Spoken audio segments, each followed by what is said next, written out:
Okay, welcome back everyone. So this is part 3 of maybe a 3 or possibly a 4-part series where we take a look at the Brinkley RV assembly line. We were going through their factory. We started from way down there. They got 40 bays here. It's insane how big this building is and the technology that they've put into it. But we started from the beginning.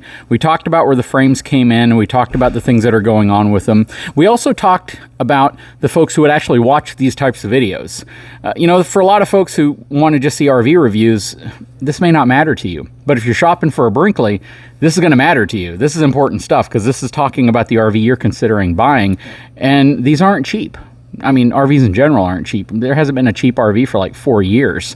But Brinkley are kind of elevated above the others in terms of making mid-profile luxury RVs, full-profile toy haulers, and you guys will eventually have a full-profile luxury RV as well as a travel trailer, which is going to be cool. Did you say the Model I? Model I, yep. That's cool. I kind of want to see that. So, yeah, a lot of cool stuff going on down this assembly line, and a lot of things that they're doing that are different. Some things that they're doing that are kind of traditional, but you're doing it in a different way. That's the cool thing, like the cabinetry shop. Check out the other video if you want to see some of those things that we looked at, where the cabinets, you know, you think it's just a chop saw or it's just a miter saw making styles. No, they actually got a piece of equipment that makes everything like exactly the right dimension, which is super cool, which gives you a better fit and finish, better quality product at the end of the day. Anyways, guys, part 3 is about to start. Hang tight. We'll be right back.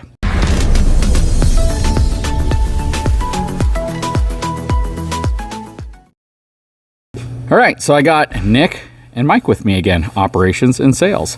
Third video, we kind of went through the whole process to the top, including the roofing material. Air conditioners have been mounted. We've made our way here. What's going on here? Okay, so right here is the graphics get finished. This unit right up here is where we put all the windows in. So the fit and finish and the final finish of the unit kind of starts here. Up here. Real quick, can we talk about windows? Yeah. Windows are kind of a differentiator you guys have. And I told them from the beginning, let's focus on some differentiators. And the windows are definitely a differentiator. So I'll let you explain what's going on with your windows. So the obvious one is they're square, not radiused. It's residential, and that's the look we were going after. Now on the inside, in my opinion, the outside's cool, but the inside is where the money shot is. Absolutely. Because it's very, very residential. And we got rid of all the gaudy balances and everything. And so the outside's cool, but the inside is inside. We got to do a video of that yet. And you know, when I tour RVs, I've gotten so used to saying, hey, look, it has beautiful valances. Yeah. And you've gotten rid of my beautiful 1950s valances, haven't you? My goodness. So, okay, so yeah, that's going to be really cool to see. And I can also see the tape genie's gone by and he's marking up things, which is really cool because this goes back to the very first video where we talked about quality inspections that take place at every station versus the quality inspection process starting like halfway down the line and then trying to figure out what's broken when you can't even see it because it's all been covered up with boards and flooring and everything else. So that's really cool. Yeah, you tell me, where do we go from here? So I actually, let's go over here and so in this station, so in plumbing department, all the way in the beginning of the line, we would have had a process where all the water lines would have gotten checked, all the tanks get filled. And what a lot of people do is they fill the tanks back in plumbing. As soon as the tanks are full, they suck the water back out into a tank to reuse for the next unit. And so the tanks will have water in it for seconds.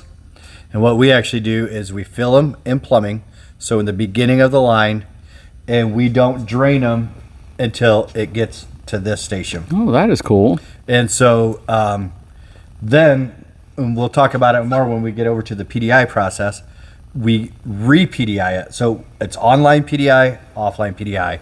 We call that our dealer. We fill the tanks again. But all of our tanks will spend hours filled with water before we drain them. And then up here, this is something I want to point out. Sure. We do not have any exterior seal anywhere on our unit. You're gonna have to explain that one to me. And so our units are 100% sealed underneath all of our rails. Are you using like an adhesive for that, or how does that so work? we're using Eternabond and Butles. And the Butles have a bad name in the RV industry because of the Butles that the RV industry has used. We're actually using Butles that don't ooze, that don't dry up.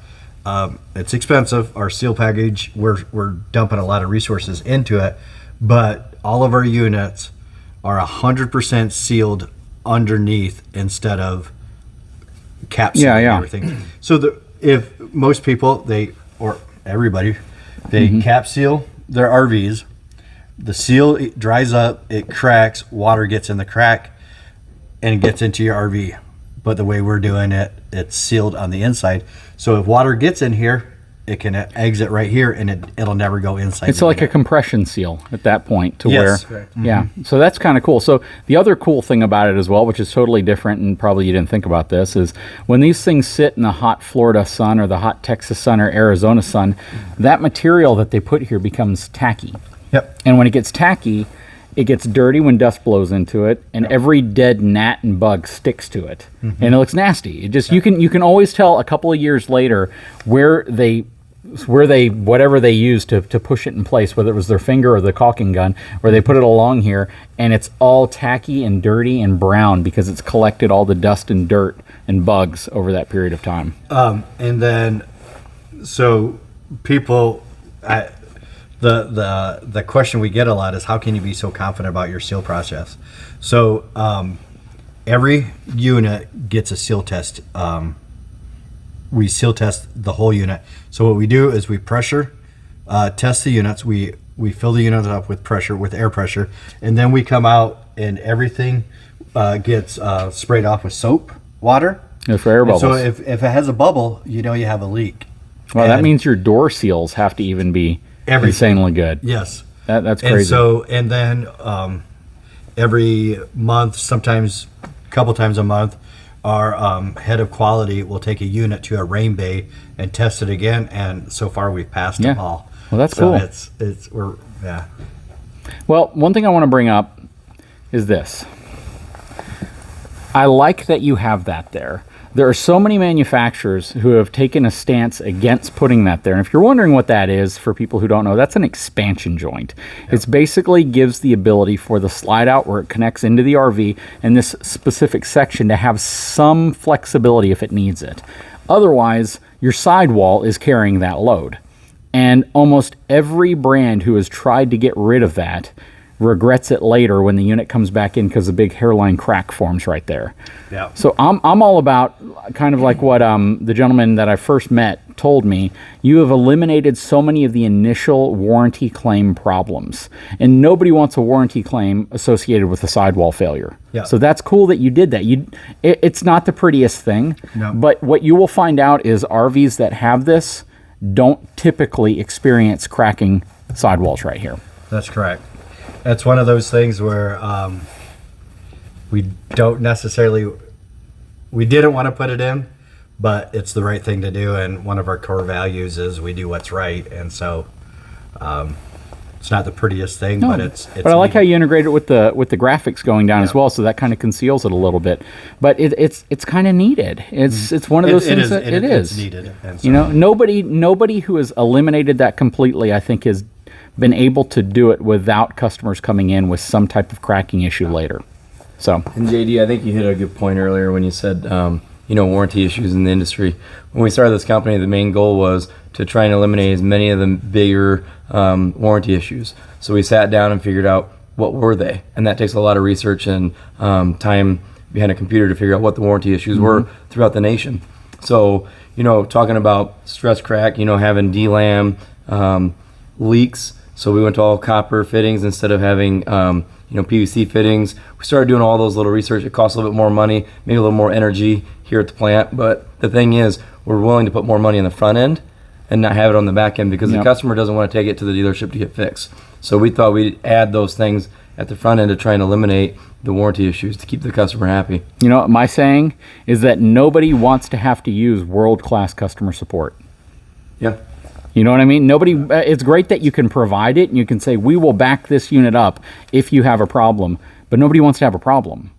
You're bound to have a problem when you RV. It's just going to happen, whether a tire fails or some issue happens that's just outside of your control. Maybe some things are within those controls, but nobody wants to have to deal with that process. So if you simply eliminate as many of those variables as possible, you give somebody more confidence and ultimately a better experience. And that's what people want, right? I love it when companies say we have amazing customer service, but if I have to try it out, what does that mean? I'm having a problem. So that's really cool. And you had also mentioned earlier in one of the earlier videos about more experienced RVers buying this. Believe it or not, we've had a lot of new RVers buying Brinkleys because when they start hearing about all the extra things we've done, it makes them feel more comfortable because they don't know enough about the industry. They don't know how to fix the things. Yeah. So hearing what we're doing, we've had a lot of new RVers out there buying Brinkleys because it makes them feel more comfortable that they're not going to have the issues that they've heard other companies having. Yep, that's very cool. All right, let's move on. Okay, so where do I go from here? I'm not sure who I follow. We'll go to the furniture mez. Okay. And then we'll do the shaker. All right, So sounds this is just another great thing that we've done for the employees to kind of keep, their body from deteriorating. You've gotten them shakers?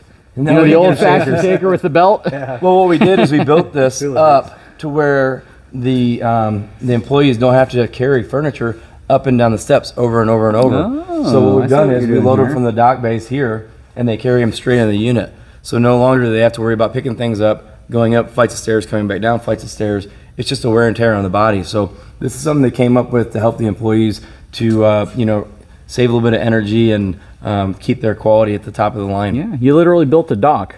Yeah. That's really cool with gangways for your RVs. Yep. So you're just, in many cases, if it's heavy, like a couch or something, they just tool cart it on into the unit and they don't even have to carry it. So. Well, that is really cool. And this is an interesting thing. Yes, it speeds things up. It puts less wear and tear on the body, but it's super expensive to do this. I mean, look at the framework here. Look at what they had to do to accomplish this. All of this could be sitting on the floor and you could say, you know what, we'll just work our employees harder. Oh, some businesses think that way. Yeah. But you guys actually invested in building a structure that specifically would accommodate people and help them do their job better.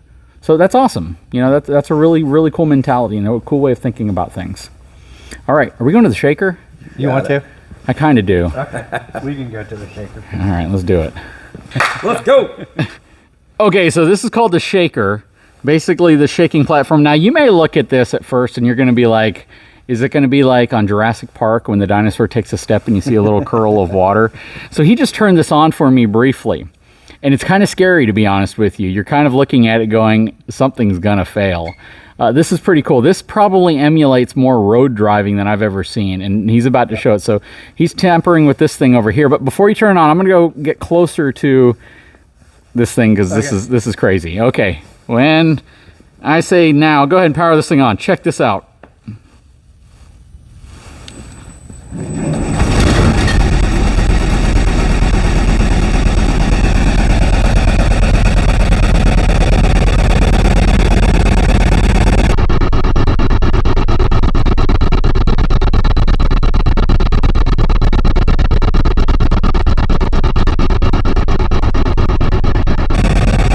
Okay, shut her down.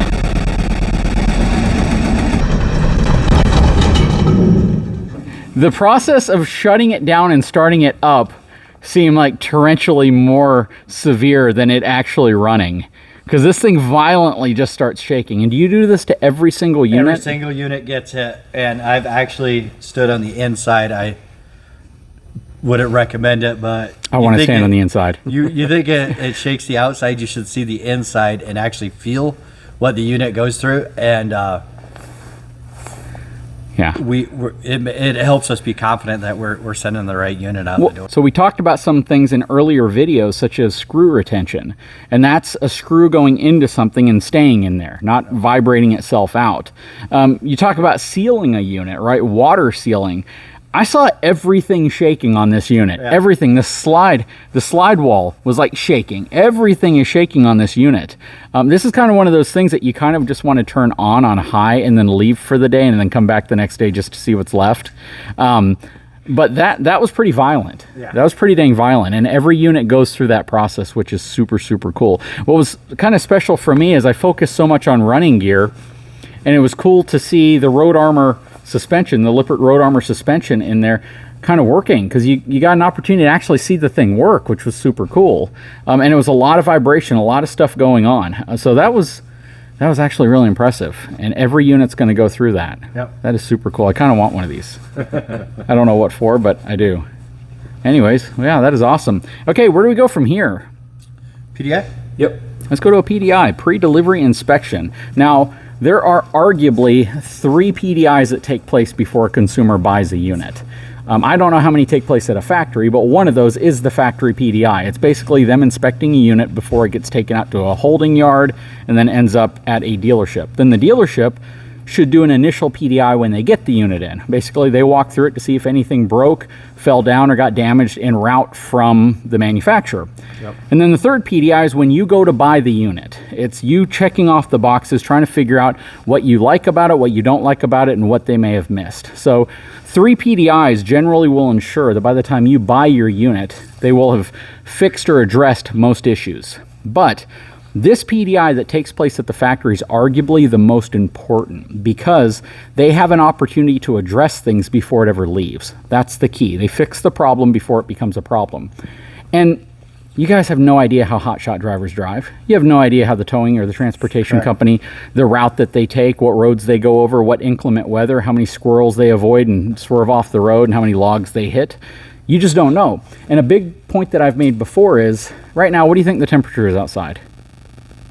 35. Yeah, roughly 35, 40 degrees, right?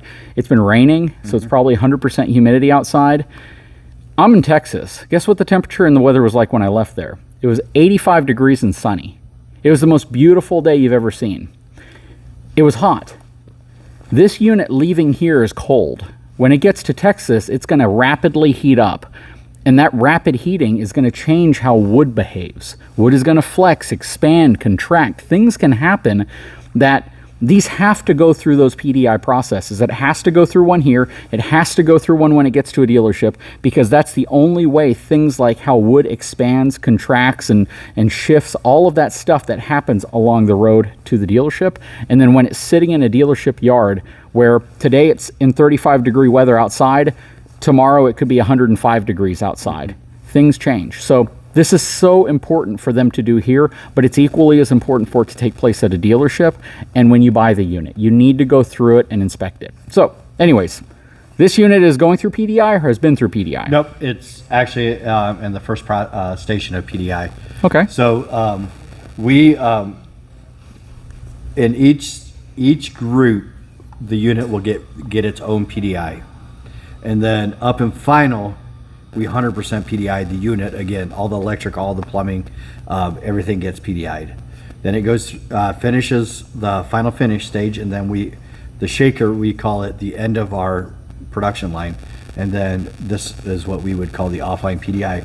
And so in this line, the unit gets a complete new quality walk, complete new plumbing walk, and a complete new electrical walk. So the plumbing and electrical completely get tested, like the water, all the water gets through the lines and high pot tested and everything. And then it goes through a quality walk again. And then at the end of the station, we do a photo booth where we take professional pictures of the inside and the outside of the units. Great. Well, let's, can we walk through one of these units? Kind of take a quick look at it? And I've been through them before, so we're not going to do a full tour of the unit, but at least kind of gives us an idea of what's going on inside of the unit. I think he's just going to run some power to it real quick, then we'll hop inside. Okay, so this is going to be a Z series, Model Z 2900. 2 foot shorter. Okay, rear living room. Same. Everything's the same except for the steps up. Okay. Man, the interior looks so fresh. This is a really, really cool interior. Had a chance of actually videoing one of these already. But it's a really, really nice interior. It's hard to define this. So, you know, I do a lot of RV tours. And everything is, you know, the way I'd like to say it is everything kind of follows suits with each other year to year to year. But what's cool about this is there's subtleties that kind of stand out. For instance, you have like a leatherette style theater seating right here. Yep. But then you have a cloth sofa right here. Again, slightly different. Your end tables actually look like end tables. They don't look like a cabinet somebody stuck in the corner. And then they all have this really cool, I think these flip up, or do they? Yeah. Just pull hard magnet. Oh yeah, magnetic. Sometimes when I'm walking through RVs, it looks like I'm struggling to open things. It's only because these magnets are so dang strong. And then this back part right here flips up. Does it flip up? Or Push. Oh, yep, Yep. push and flips up. You got your USB, USB-C, two 110 outlets right there. So you have a very residential feel. You don't have any of those amazingly beautiful valances that you typically see in RVs, and I'm just kidding. I actually love the way this looks. It's finished off really well. And the windows, these are so cool. I love this style of window. So you have these windows that have integrated shades and screens built into them. And then they magnetically attach to each other. That is absolutely awesome. This is very cool. Now, there's a lot of nuggets. Go ahead and start pointing out some Easter eggs to me. So a couple things that, you're messing with the windows or whatnot. These are frameless windows, so typically they go out about 2 inches. Ours go out completely 6 inches. You get great cross ventilation. I was down in Ocala, Florida at a show. We're outside, and there is no generator running. I sat right there, opened up the windows on the other side. Great ventilation. You don't typically get that with your frameless windows. And they're dual pane. Insulated windows.